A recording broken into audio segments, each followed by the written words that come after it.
Sir అదేవిధంగా ఇప్పుడు చాలా మందికి తెలియక, నాలెడ్జ్ లేక, సరైన గైడెన్స్ లేకుండా వాళ్ళ జాతకం ప్రకారం ఏ అదృష్టరత్నం పెట్టుకోవాలి, ఎంత శాతంలో పెట్టుకోవాలనేది తెలియకుండా కొంతమంది మిస్‌గైడెన్స్ ద్వారా రాంగ్‌గా పెట్టుకుంటారు. అవును. దానివల్ల ఏమైనా నెగెటివ్ రిజల్ట్స్ వస్తాయంటారా? చాలా చాలా. ముఖ్యంగా కొన్ని రత్నాలు మీకు జాతకం ప్రకారం వచ్చినా కూడా పెట్టకూడదు. మీ స్థితిగతులను బట్టి, మీ వ్యవహారాలను బట్టి, మీ సత్సంగాన్ని బట్టి ఉంటాయి. ఇప్పుడు ఒక మనిషికి అనురాధ నక్షత్రం అని చెప్పారిందాక. నీలం పెట్టుకున్నాడనుకోండి. దానికి సంబంధించిన చెడు ప్రభావం, మనసు కుంగిపోవటం, మనిషి నెమ్మదిగా అయిపోవటం, ఇయన్నీ గూడా వాడు చేసేదేమో వేరే వ్యాపారం ఉంటది. దీనికి సంబంధించిన పని చేస్తున్నాడనుకోండి. అదే అనురాధ నక్షత్రమోడు కావచ్చు, వేరేవాళ్ళు కావచ్చు లూబ్రికెంట్స్ అంటే ఆయిల్స్ ఉంటాయి గదా! హ్మ్. ఒకాయన కరోనా ముందు వచ్చాడు. మొత్తం పాపరైపోయాడు అసలు. ఏం రూపాయి కూడా లేదు. ఇప్పుడు ఆయన బ్రాండ్ మేము ఆయిల్స్ బిజినెస్ చేయమని చెప్పి దానికి పేరిచ్చాము.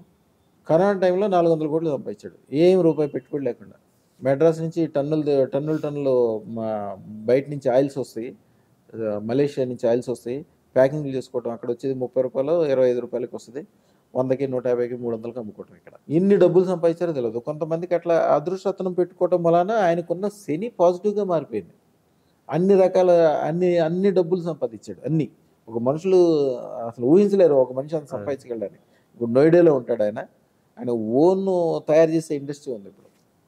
ఆయిల్స్ తయారు చేసే ఇండస్ట్రీ. చాలా పెద్ద చాలా. ఇండస్ట్రీ.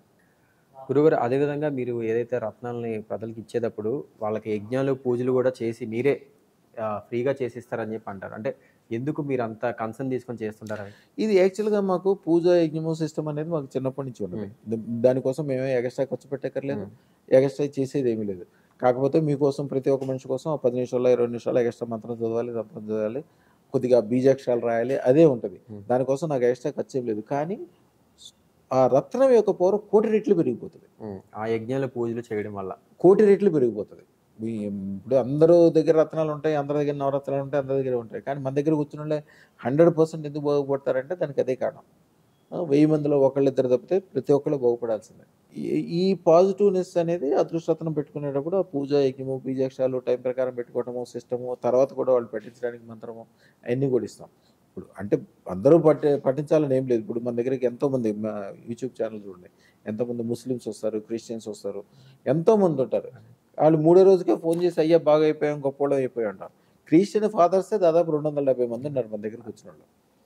అందరూ మంచి లెవెల్‌లో ఉంటారు. సో, హిందూ మతమనే కాకుండా వేరే ఇతర మతస్థులు గూడా పెట్టుకోవచ్చు. అసలు జాతి లేదు, కులం లేదు, మతం లేదు. మన ఇండియాలో మనం ఏదో గొప్పగా ఫీల్ అవుతాం గానీ, అదృష్టరత్నాలు పెట్టుకునేది హైయెస్ట్ ఒక 100,00,00,000 రత్నం ఇండియాలో జరిగినట్టు మనం పెద్దగా చెప్పలేం. ఎక్కడ జరుగుతది? అమెరికాలో, యూరోప్‌లో ముఖ్యంగా ముస్లిం కంట్రీస్‌లో. అసలు ఎంతెంత ఖర్చు పెడతారో లెక్కే లేదు వాళ్ళు.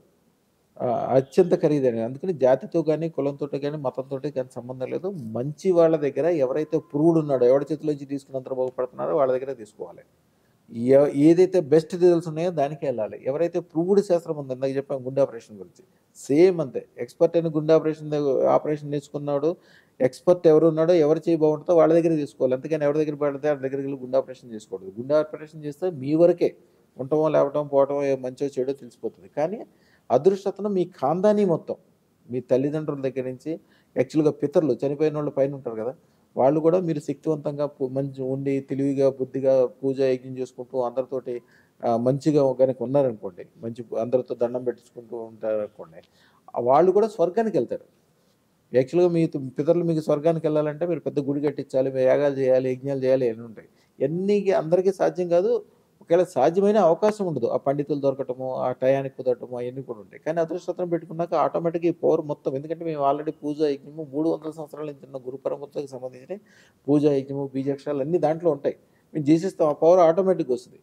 పితరులు పితృదోషాలు పోయి పితరులు స్వర్గానికెళ్ళడం ఒకటే కారణం. పితరులు ఎప్పుడైతే ఉంటారో వాళ్ళు సరైన చోట సరిగ్గా లేక ఉంటారో అదే పితృదోషం. వాళ్ళు ఏడుస్తా ఉంటే సరైన తిండి లేక, వ్యవహారం లేక అది పితృదోషం అవుతది. ఎప్పుడైతే మీరు అదృష్టరత్నం పెట్టుకుంటారో మీకు ఎనర్జీ అవుతది. మీరు బాగుపడతారు. మిమ్మల్ని చూసి ఆళ్ళు సంతోషపడి వాళ్ళు స్వర్గానికెళ్తారు. హ్మ్.